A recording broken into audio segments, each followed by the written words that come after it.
আসসালামু আলাইকুম। আমার নাম আশরাফ খান। আমি অতি সাধারণ পরিবারের সদস্য। আমার পরিচয়, আমিও আপনাদের মতন সাধারণ একজন মানুষ। আমার বাবা ৩০-৪০ বছর আগে নতুন জীবন করার উদ্দেশ্যে আমেরিকায় চলে আসেন। এখানে এসে তারা নতুন পরিবেশে নতুন জীবন শুরু করেন। আমার জন্ম এখানেই, আর এখানেই বেড়ে ওঠা। আমি এখানেই পড়াশোনা করেছি এবং বিয়েও করেছি। আমার বাচ্চার জন্ম এই দেশেই হয়েছে। আমাদের বাংলাদেশে তেমন কোনো আত্মীয়স্বজন না থাকায় আমরা বাংলাদেশে তেমন একটা যাই না। বাবা মায়ের সাথে মাঝে মাঝে আমার দাদা বাড়িতে বেড়াতে গিয়েছিলাম। সেখানেও লোকজন ছিল অনেক কম। বাবা মায়ের থেকেই মূলত বাংলা ভাষাটি শেখা, যদিও খুব ভালো বলতে পারি না, তবুও চেষ্টা করি আর কি। আমি আপনাদের সাথে যে ঘটনাটি শেয়ার করতে চলেছি সেটি ১৯৯৮ বা ৯২ সালের দিকের ঘটনা। আমার ছেলের বয়স তখন ছিল ৮ বছর। আমেরিকায় যারা থাকেন তারা হয়তো জানেন, এখানে প্রায় গ্যারেজ সেল লাগানো হয়। যারা গ্যারেজ সেল সম্পর্কে জানেন না তাদের উদ্দেশ্যে বলছি। গ্যারেজ সেল মানে হচ্ছে বাড়িতে থাকা জিনিসপত্র যেগুলো সেই বাড়িতে আর কোনো কাজে ব্যবহৃত হয় না এবং মালিক পক্ষ সেগুলো বিক্রি করে দিতে চায়। এই কালেক্টরের মাধ্যমে, অর্থাৎ জিনিসপত্রগুলোকে গ্যারেজের মাধ্যমে নিয়ে আসা হয় এবং সেখান থেকে মানুষজন সেগুলোকে কিনে নিয়ে যায়। তারা বাড়ির অব্যবহৃত জিনিসগুলো বাড়ির বাইরে রেখে দেয় এবং আশেপাশের প্রতিবেশী এবং অন্যান্য মানুষজন সেখানে আসেন, আর যদি তাদের প্রয়োজনীয় কিছু তারা পেয়ে যান তাহলে তারা সেগুলো নগদ অর্থ দিয়ে খুবই স্বল্প অর্থের বিনিময়ে ক্রয় করেন। একদিন আমার স্ত্রী আমাকে বলল, আমাদের প্রতিবেশী এক পরিবার নাকি গ্যারেজ সেল দিচ্ছে। তার ইচ্ছে সেখানে গিয়ে যদি কোনো প্রয়োজনীয় জিনিসপত্র পায় তাহলে তা নিজেদের জন্য কিনে নিয়ে আসবে। আমরা যে বাড়িতে যাচ্ছিলাম সেই বাড়িতে থাকা পরিবারের আমরা চিনতাম না। আমি জানতামও না যে সেই বাড়িটি আমাদের এলাকায় ঠিক কোন স্থানে আছে। আমাদের এক প্রতিবেশী বলেছিলেন, আমাদের বাড়ির পর কয়েকটা বাড়ি ফেলেই একটু সামনে এগিয়ে গেলেই গ্যারেজ সেলের বাড়িটি। আমি এই কথা আমার স্ত্রীকে বললাম, আর সে তখনই জেদ করতে লাগলো সেখানে যাবার জন্য। শেষ পর্যন্ত আমি, আমার ছেলে, আমার স্ত্রী, আমরা তিনজন সেই বাড়ির উদ্দেশ্যে রওনা হলাম।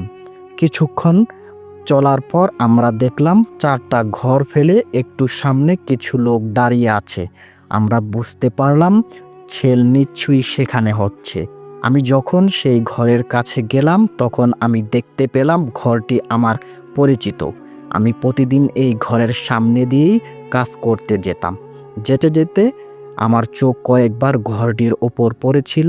এই বাড়িটি যদিও আমি তেমন কাউকে দেখিনি, শুধু তখনই চোখ পড়েছে, তখনই দেখা মিলেছে এক বুড়ি মহিলার।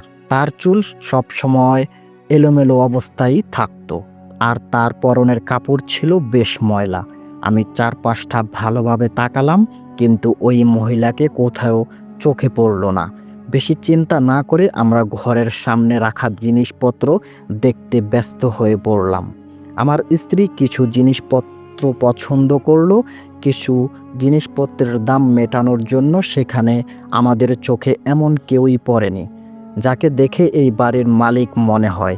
কে এই জিনিসপত্র বিক্রি করছেন আমরা তাও জানতাম না। অবশেষে কিছু সময় পরে 19 কি 20 বছর বয়সে একটি ছেলে বাড়ি থেকে বের হয়ে এলো। সে বেশ হাসিখুশি স্বভাবের ছিল এবং তার আচার ব্যবহার ছিল অত্যন্ত ভদ্র এবং নম্র। সে উপস্থিত হবার সাথে সাথেই সবার উদ্দেশ্যে গুড মর্নিং বলল এবং পরে এক এক করে সব জিনিসের দাম বলতে লাগলো। আমার সাথে তার বেশ কিছু কথাও হলো। আমি তাকে জিজ্ঞেস করলাম, আমি তো প্রতিদিন এখান দিয়ে অফিসে যাই, আমি এখানে এক বৃদ্ধ মহিলাকে দেখেছি, প্রায় আজ তো দেখতে পাচ্ছি না। ছেলেটি আমাকে জানালো 3 দিন আগে তার মৃত্যু হয়েছে। খবরটা শুনে আমার বেশ খারাপ লাগলো। আমি তাকে সান্ত্বনা দিলাম এবং সেখান থেকে কিছু জিনিসপত্র কিনলাম। জিনিসপত্র কিনে টাকা মিটিয়ে দিয়ে বাড়ি যাবার জন্য পিছন ফিরে তাকালাম, কিন্তু আমার ছেলেকে দেখতে পেলাম না। চারপাশটা ভালোভাবেই তাকাতেই দেখলাম সে একটি টেবিলের কাছে দাঁড়িয়ে আছে, আর তার হাতে একটি পুতুল। আমি তাকে গিয়ে জিজ্ঞেস করলাম, আমার ছেলে এটা পছন্দ হয়েছে। সে বলল, মাথা নাড়ল। আমি সেই পুতুলটা তার হাত থেকে নিলাম এবং আন্দাজ করতে লাগলাম এই পুতুলের দাম কত হতে পারে। পেছন ফিরে দেখি সেই ছেলেটি আমার কাছে চলে এসেছে। আসলে যে বৃদ্ধা মহিলাকে আমি দেখেছি, এই ছেলেটি সেই মহিলার নাতিই ছিল এবং তার মৃত্যুর পর এই সমস্ত সম্পত্তির মালিক সেই হয়েছে। অন্যদিকে আমার ছেলের ওই পুতুলটি খুবই পছন্দ হয়েছিল। সে জেদ করতে লাগলো এই পুতুলটা যেভাবেই হোক তার চাই। পুতুলটা হাতে বোনা কাপড় দিয়ে বানানো ছিল এবং তার আকৃতিও স্বাভাবিকের থেকে অনেক বড় ছিল। আমি ছেলেকে জিজ্ঞেস করলাম, এর দাম কত? সে বলল, এই পুতুলটা তার দাদির ছোটবেলার পুতুল। আমি খুব অবাক হলাম, কেননা তার দাদির বয়স 80 বছরেরও কম কোনোভাবেই হবে না। তার দাদির হাতে বানানো কাপড়ের পুতুলটা 80 বছর টিকে থাকা আমার জন্য সত্যি অবাক করার মতো একটা ব্যাপার ছিল। পুতুলটির অবস্থাও বেশ ভালো ছিল, কোথাও কোনো কাটা বা ছেঁড়া কোনো কিছু ছিল না। আমি ওই ছেলের কাছে পুনরায় পুতুলের দাম জিজ্ঞেস করলাম। সেই ছেলেটি পুতুলটির দাম বলল $5। কিছু সময় দামাদামির পর আমাদের ডিল হলো $2। আমার ছেলে পুতুলটি পেয়ে ভীষণ খুশি। আমি আমার ছেলের সাথে মজা করছিলাম আর বলছিলাম, পুতুল তো মেয়েদের খেলনা, আর সে ছেলে হয়ে পুতুল কিনেছে। কিন্তু সে তার পুতুল নিয়ে এতটাই ব্যস্ত ছিল যে আমার কথা যেন সে শুনতেই পেল না। আমার স্ত্রী আমাকে কথা শোনাতে লাগলো, এভাবে বাচ্চাদের নিয়ে মজা করা উচিত নয় বলে আমার দিকে রাগানো দৃষ্টিতে তাকালো। আমরা আমাদের কেনা জিনিসপত্র এবং পুতুল নিয়ে বাড়ি ফিরে এলাম। পরের দিন সকালে আমি নিজের মতো অফিসে চলে গেলাম।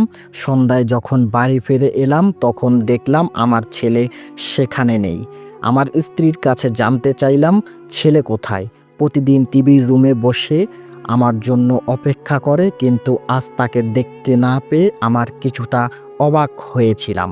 আমার স্ত্রী বলল, সে নিজের ঘরে আছে এবং পুতুলের সাথে খেলা করছে। আমি আমার স্ত্রীকে বললাম, এটা একটু বেশি হয়ে গেল না? ছেলে মানুষ পুতুল নিয়ে খেলা কখনো করে না। ওর বয়স কি পুতুল খেলার বয়স? আমার এই কথা বলার কারণ, আমি জীবনে কখনোই এই বয়সে ছেলেদের পুতুল নিয়ে খেলতে দেখিনি। আমার স্ত্রী বলল, এমন কথা ছেলের সামনে বলো না।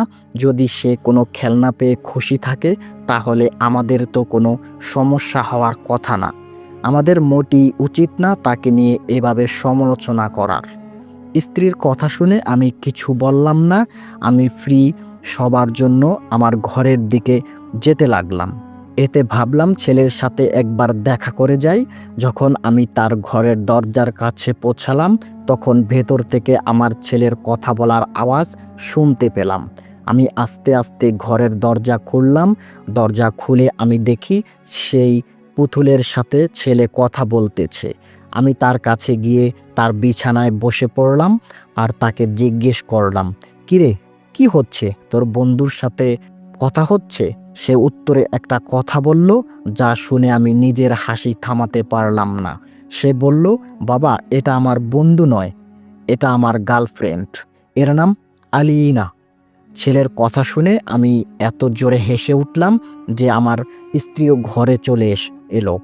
সে কি হয়েছে জানতে চাইলো আর জিজ্ঞাসা করলো আমি এত জোরে হাসছি কেন। আমি আমার স্ত্রীকে বললাম, দেখো, তোমার ছেলে এখন থেকেই বৌমা ঠিক করে রেখেছে। আর বউয়ের নাম কি জানো? বউয়ের নাম আলিনা। আমার কথা শুনে আমার স্ত্রীও হেসে উঠল।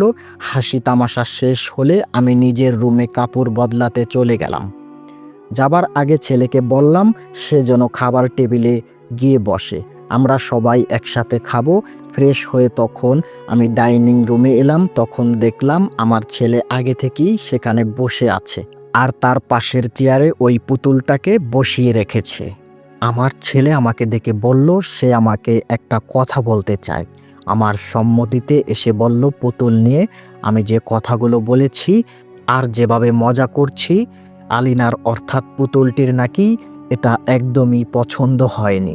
অবাক করা ব্যাপার হচ্ছে সেই কথাটা বলার পরই আমার চোখ ওই পুতুলটির দিকে গেল। বিশ্বাস করুন আমি দেখলাম সেই পুতুলের চোখ জোড়া তখন আমার দিকেই তাকানো। সে যেন আমার দিকে অপলক দৃষ্টিতে তাকিয়ে আছে।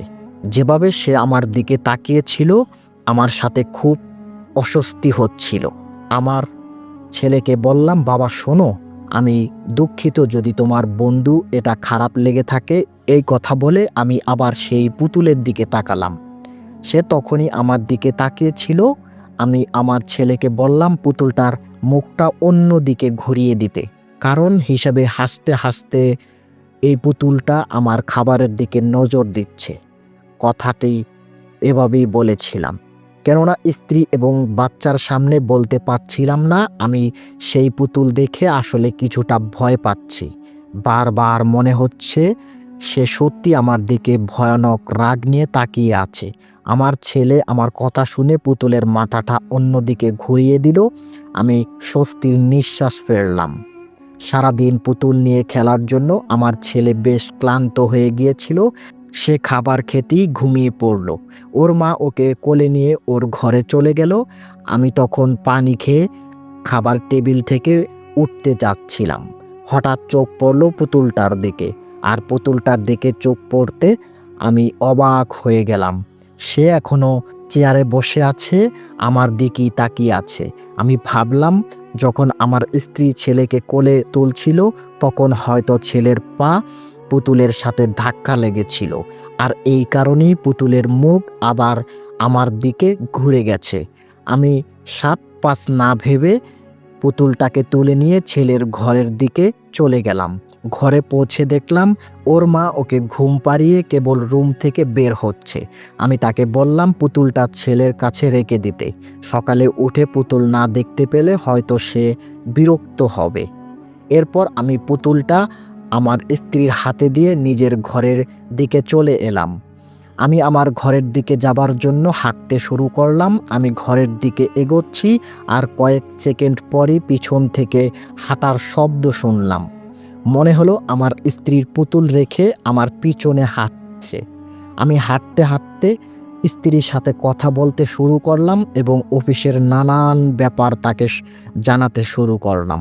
আপনাদের একটি কথা জিজ্ঞাসা করি, মনে করুন আপনি একা বাড়িতে আছেন, সেখানে শুধু আপনার স্বামী স্ত্রী এবং এক ছেলে থাকেন। ছেলে ঘুমাচ্ছে আর আপনি ঘরের দিকে যাচ্ছেন। ঘরে যাবার সময় পেছন থেকে হাঁটার শব্দ আপনার কানে ভেসে আসছে। তাহলে আপনার মাথায় কি আসবে? 100% নিশ্চিত এভাবেই মনে হবে পেছনে যিনি আসছেন তিনি আপনার স্ত্রী।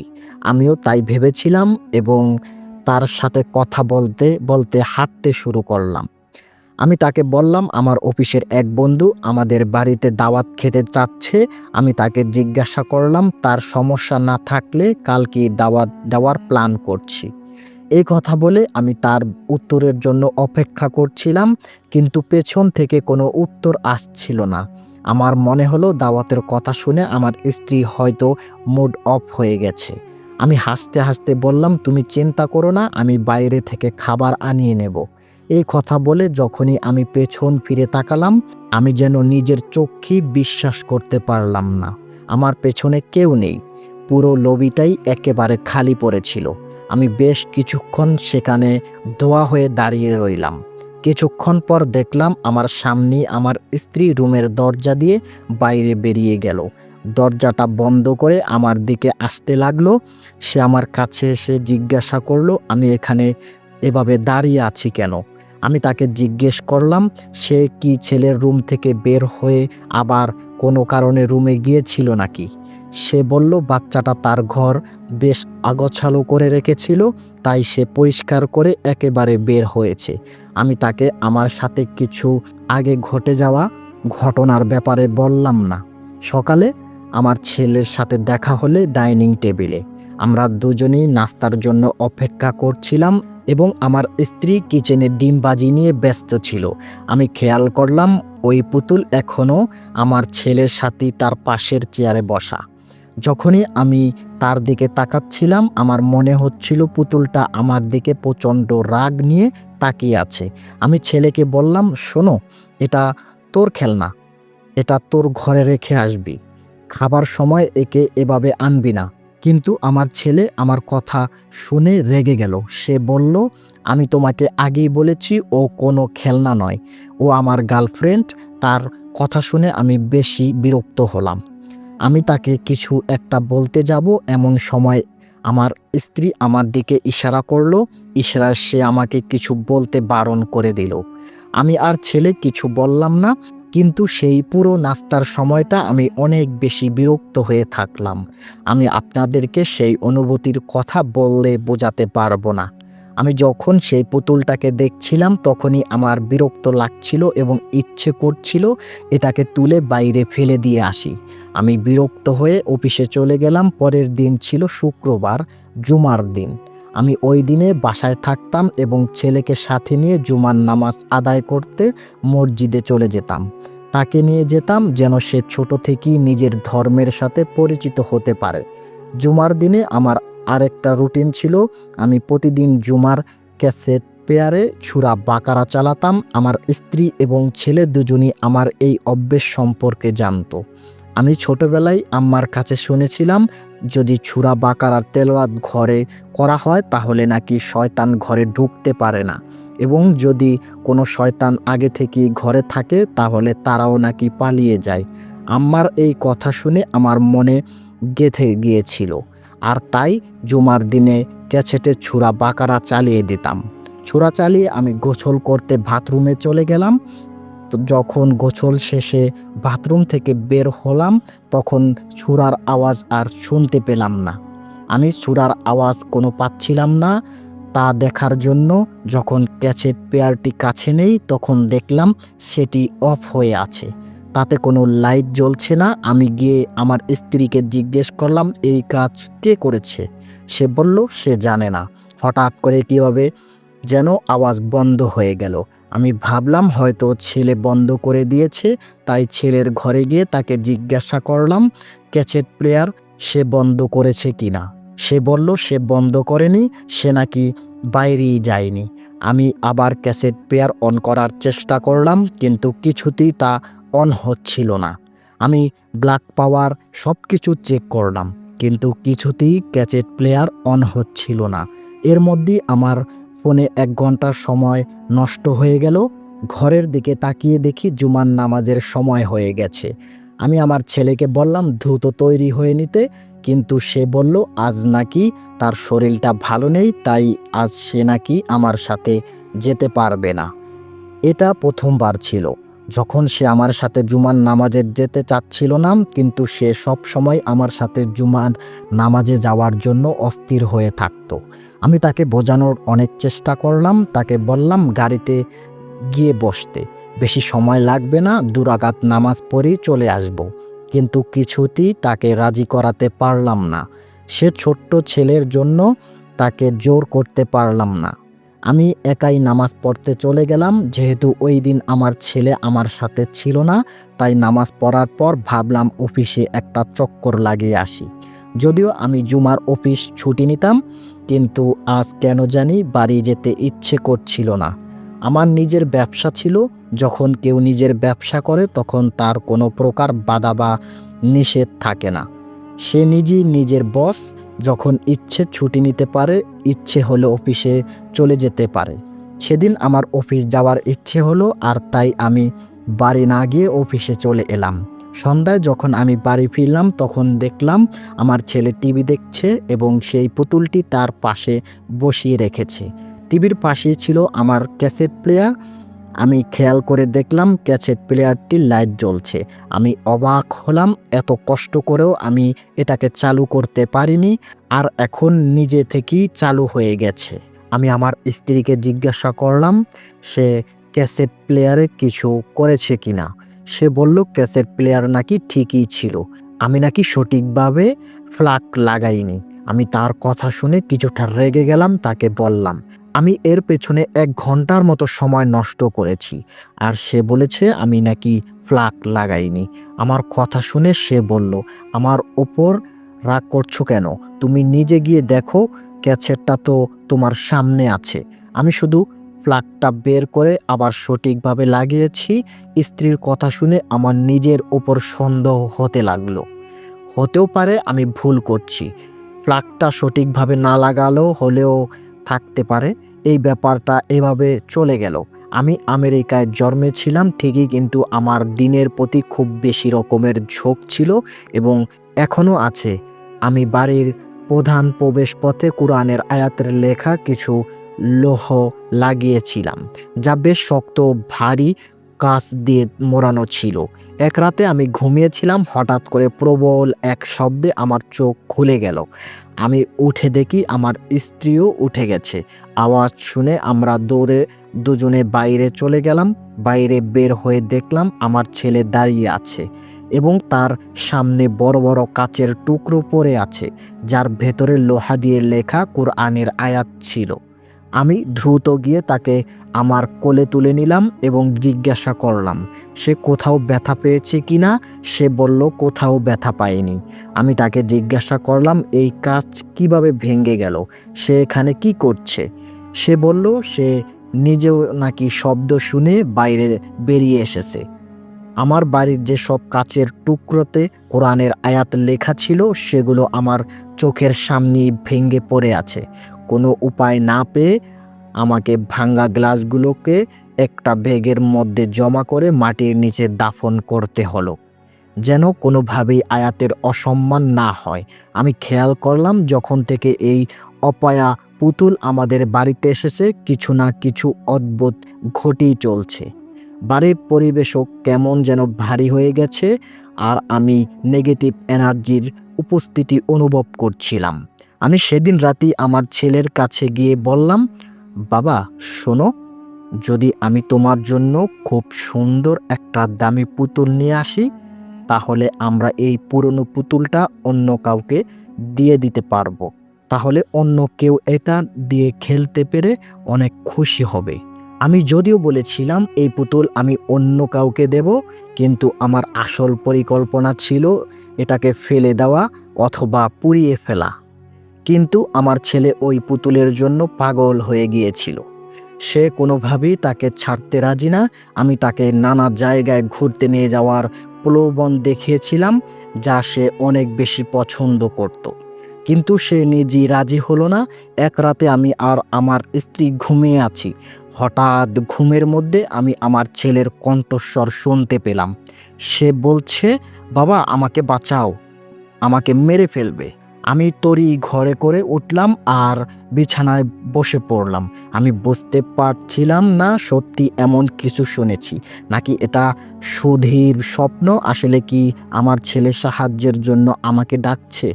আমি বিছানা থেকে নেমে গেলাম এবং আমার ছেলের ঘরে চলে গেলাম। আমি তার ঘরের কাছে পৌঁছালাম আর দরজা খুললাম।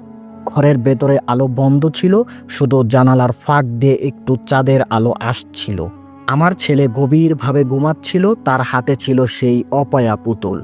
আমি নিশ্চিত হলাম আমার ছেলে নিরাপদ আছে দেখে আমি নিজের ঘরে ফিরতে যাবার জন্য ঘরের দরজা বন্ধ করতে গেলাম। হঠাৎ আমি মৃত্যুর চাঁদের আলোতে দেখলাম বিছানার নিচে কেউ আছে। তার পা বিছানার বাইরে বেরিয়ে আছে। আমার নজর পড়তেই পা ভেতরে নিয়ে নিয়েছে। আমি হঠাৎ করে এই ব্যাপার দেখে চমকে গেলাম এবং তাড়াতাড়ি রুমের লাইট অন করলাম।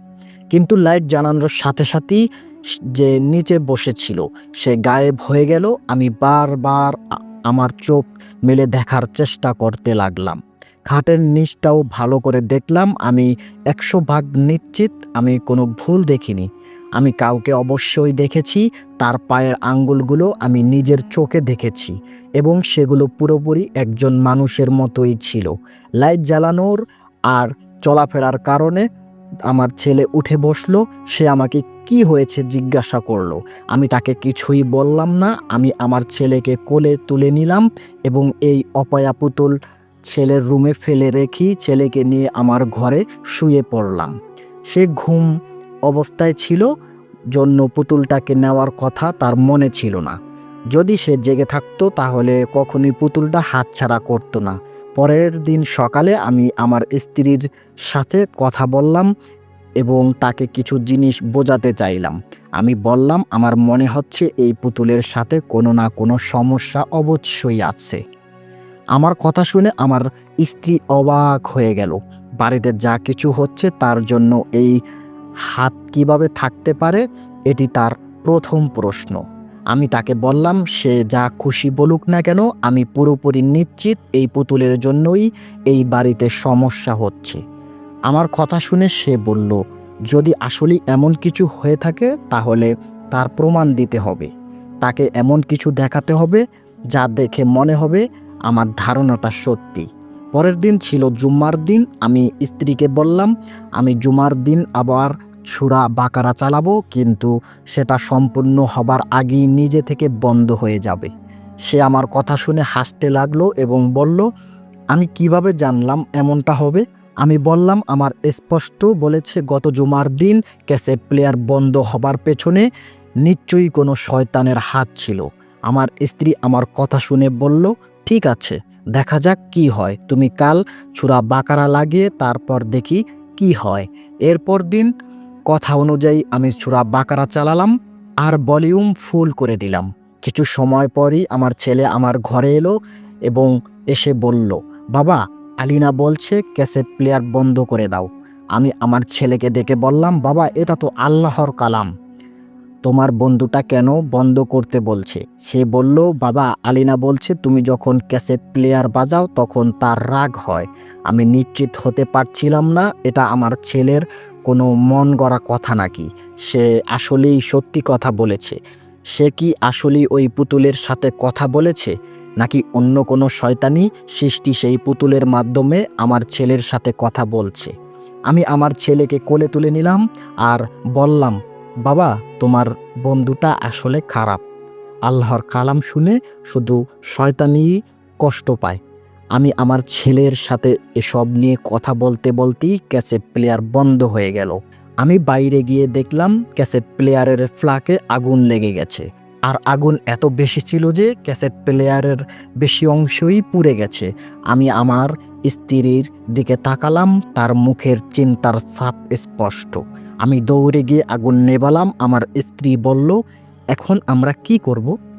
আমি তাকে বললাম, প্রথমত আমাদের ছেলেকে একা ঘুমানো দেওয়া ঠিক হবে না।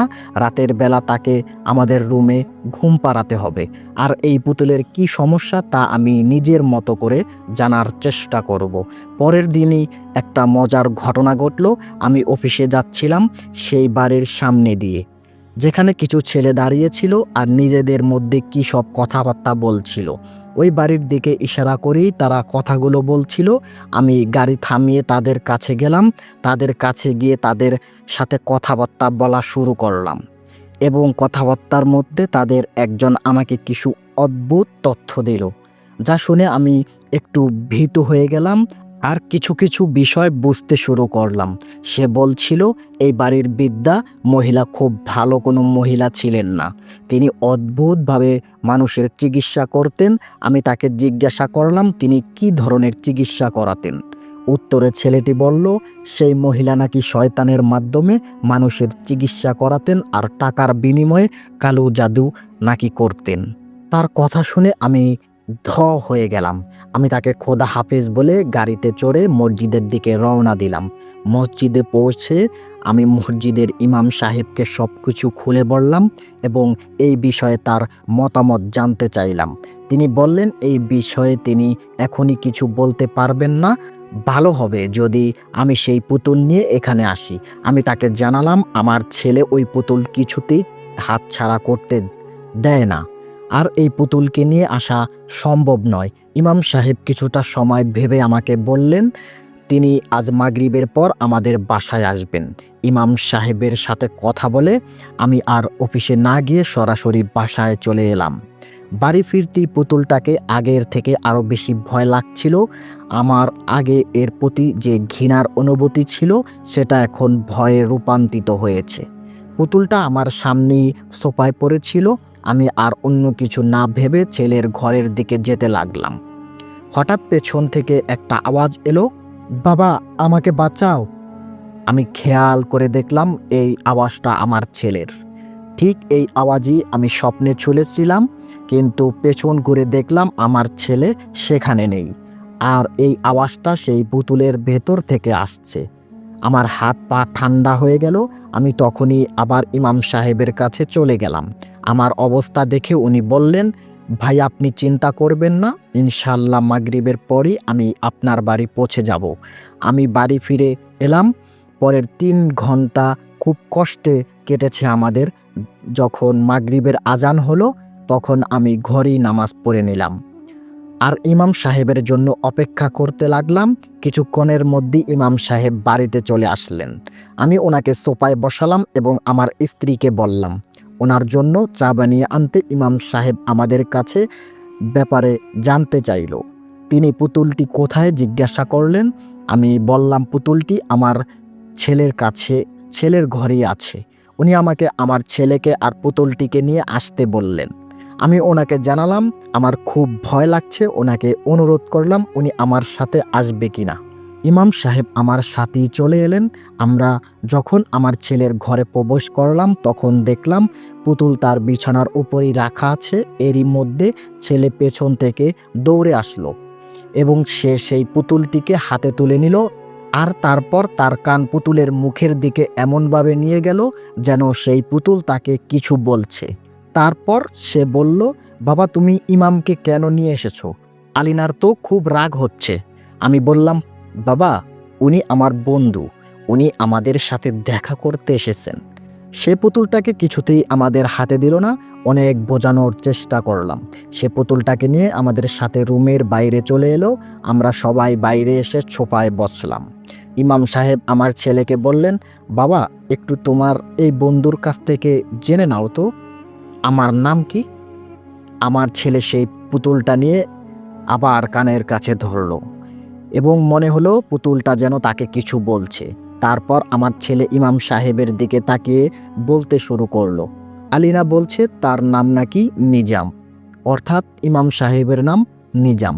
এই নামটি কোনো ছদ্মনাম নয়, ওনার আসল নাম। আমার ছেলে আরও বলল ইমাম সাহেবের ৩ ছেলে, ছেলেদের নাম রায়হান, সোহান আর নোমান। এরপরে আমার ছেলে কোনো একটি ঠিকানা বলতে শুরু করলো। এখানে সব থেকে অবাক করা ব্যাপার হচ্ছে ইমাম সাহেব এর নাম আমি নিজেও জানতাম না। আমরা সবাই তাকে ইমাম সাহেব বলেই ডাকতাম। যখন ইমাম সাহেবের দিকে তাকালাম দেখলাম তার মুখ সাদা হয়ে গিয়েছে আর তার কপালে ঘাম ছিল। আমি ইমাম সাহেবকে জিজ্ঞাসা করলাম খারাপ কিছু হয়েছে কিনা। ইমাম সাহেব আমাকে বলতে শুরু করলেন, আপনি জানেন এই বাচ্চাটা যে সব তথ্য দিয়েছে সেগুলো কার? এই সব তথ্যগুলো আমার নাম আসলি নিজাম আর আমার ছেলে ৩টি, যাদের নামও সে সঠিক বলেছে এবং যে ঠিকানা বলেছে সেই ঠিকানাতেই আমার বাসা। এরপর ইমাম সাহেব আমার কানে কানে বললেন, আপনাকে একটা কাজ করতে হবে। এই পুতুলটাকে আপনার সন্তানের কাছ থেকে যেভাবে হোক আলাদা করতে হবে। একে নদীতে ভাসিয়ে দিতে হবে, নয়তো আগুন লাগিয়ে দিতে হবে। এই কথাটি তিনি আমার কানে কানেই বলেছিলেন। কিন্তু আমার ছেলে পুতুল হাতে তুলে নিল এবং নিজের কান পুতুলের দিকে নিয়ে গেল। সে বলল তার পুতুল বন্ধু বলেছে, সে সব শুনেছে। এইমাত্র ইমাম সাহেব আমার কানে কানে কি বলেছিলেন সেটা সে জানে। পুতুল নাকি আমাকে উদ্দেশ্য করে আরও বলেছে, যদি এই কাজ আমার ছেলের সাথে করা হয় তাহলে আবার কেমন লাগবে। তার কথা শুনে আমি অবাক হয়ে গেলাম। আমি ধীরে ধীরে আমার স্ত্রীকে বললাম সে যেন ছেলের কাছে থাকে, আর ইমাম সাহেবকে নিয়ে বাইরে এলাম। ইমাম সাহেব ঘরের বাইরে 2 রাকাত নামাজ পড়লেন, যাকে বলা হয় ইস্তেখারা সালাত। নামাজ শেষ করে তিনি আমাকে ডেকে বললেন এই পুতুলটাকে ধরে পেছন ছিঁড়ে ফেলতে হবে। এর ভেতরে নাকি অনেক তাবিজ পাওয়া যাবে, সেই তাবিজগুলো গরম পানিতে ফেলে দিতে হবে যেন এর ভেতরের সব লেখা মুছে যায়। তারপর সেই পানি রেখে দিতে হবে, আর তাবিজগুলো সহ এই পুতুলটি কোথাও আগুন জ্বালিয়ে সেখানে নিক্ষেপ করতে হবে। পুতুলের তাবিজ পুড়ে ছাই হয়ে গেলে তাবিজ ধোয়া সেই গরম পানি দিয়েই সেই আগুন নেভাতে হবে। তিনি আরও বললেন এই পুতুলের মালিক সেই মহিলা, নাকি ভয়ঙ্কর কালো জাদু করতেন এবং এই পুতুলের ভেতরই তার কালো জাদুর তাবিজ রেখেছিলেন। এই তাবিজের সঙ্গে তার অনেক কিছুই নাকি জড়িত। যত দ্রুত সম্ভব ছেলের কাছ থেকে এই পুতুল নিতে বললেন এবং অন্যথায় এই পুতুল আমার ছেলের উপরে প্রভাব ফেলবে, যা ইতিমধ্যেই শুরু হয়ে গেছে। আমি এবং ইমাম সাহেব কথাবার্তা দ্রুত শেষ করে ঘরে ফিরলাম। আমি ঠিক করে নিয়েছিলাম যদি আমার ছেলে কাঁদে বা চিৎকার করে তাতে আমার কোনো কিছুই যায় আসে না, আমি তার কাছ থেকে পুতুল কেড়ে নেবই। আমরা যখন ভেতরে এলাম তখন আমার স্ত্রী এবং ছেলে সোফায় বসেছিল। আমি চারপাশে তাকালাম কিন্তু পুতুলটি কোথাও দেখতে পেলাম না। আমি আমার ছেলেকে জিজ্ঞেস করলাম পুতুলটা কোথায়। সে বলল সে কিছুই জানে না, এতক্ষণ নাকি এটা তার কাছে এখানেই ছিল। আমার স্ত্রীকে জিজ্ঞাসা করলাম, সেও ছেলের মতো একই উত্তর। আমরা পুরো ঘর খুঁজে দেখলাম কিন্তু কোথাও পুতুলটি পাওয়া গেল না। ইমাম সাহেব সোফায় বসে চোখ বন্ধ করে কোনো একটা আমল করতে শুরু করলেন। আমল শেষ হলে তিনি বললেন, ঠিক 10 মিনিট পর আমরা যেখানে বসেছিলাম সেই সোফার নিচেই পুতুলটি পাওয়া যাবে। আশ্চর্যজনকভাবে ইমাম সাহেব কথার মতোই 10 মিনিট পর আমাদের বসার জায়গাতেই পুতুলটাকে আমরা পেলাম। আমরা সেটাকে হাতে নিয়েই সজোরে টান দিয়ে ছিঁড়ে ফেললাম। সাথে সাথে আমার ছেলে পাগলের মতো কান্নাকাটি শুরু করলো। তার অবস্থা মারাত্মক খারাপ হতে লাগলো। ইমাম সাহেব আমাকে আগেই বলেছিলেন পুতুলটা পেছন দিক থেকে ছেড়ে ফেলতেই ভেতর থেকে একের পর এক তাবিজ বের হয়ে আসতে লাগলো। আমরা দ্রুত সেই তাবিজগুলো গরম পানির মধ্যে ছেড়ে দিলাম। তারপর বাড়ির সামনে আগুন জ্বালিয়ে তাতে নিক্ষেপ করলাম। এই অপায়া পুতুল পুড়ে গেল। তাবিজগুলো আগুনে নিক্ষেপ করলাম। সবশেষে সেই আগুন নেভালাম তাবিজের ধোঁয়া সেই গরম পানি দিয়ে। সব কিছুর পর আমার ছেলে একদম স্বাভাবিক হয়ে গেল। আমি তো আরও ভাবছিলাম সে অনেক দিন ধরে এটা নিয়ে হয়তো মন খারাপ করবে বা কাঁদবে, কিন্তু সে স্বাভাবিক হয়ে গেল, যেন তার কিছুই হয়নি। ওই দিনের পর আমার ছেলে আর কখনোই পুতুল নিয়ে কোনো কথাই বলেনি, এমন কখনো জিজ্ঞেস করেনি তার পুতুল কোথায়। আল্লাহর রহমতে আমার ছেলে সম্পূর্ণ সুস্থ হয়ে যায় এবং আর কখনই আমার ছেলে সাথে কোনো অস্বাভাবিক কিছু ঘটেনি। ছেলের নাম না বলার জন্য দুঃখিত, এর পেছনে ব্যক্তিগত কারণ। এই ঘটনার কয়েকদিন পর আমি ইমাম সাহেবের কাছে গিয়ে তাকে একবার জিজ্ঞেস করেছিলাম তিনি এসব কিছু কিভাবে জানলেন। তিনি শুধু বলেছিলেন সব কিছু জানা সবার জন্য নয়। এই বলে মিস্টার আশরাফ তার ঘটনা শেষ করলেন। ঘটনাটি শুনে আপনাদের যদি একটুও ভালো লেগে থাকে তাহলে চ্যানেলটি সাবস্ক্রাইব করবেন। যদি ভালো না লাগে থাকে তাহলে আমি দুঃখিত, আমাকে ক্ষমা করবেন। ঘটনা উপস্থাপনা করার সময় ভুল ত্রুটি থাকলে ক্ষমার দৃষ্টিতে দেখবেন। দেখা হবে পরবর্তী কোনো ভৌতিক ঘটনা নিয়ে। সবাই ভালো থাকবেন, নিজের খেয়াল রাখবেন।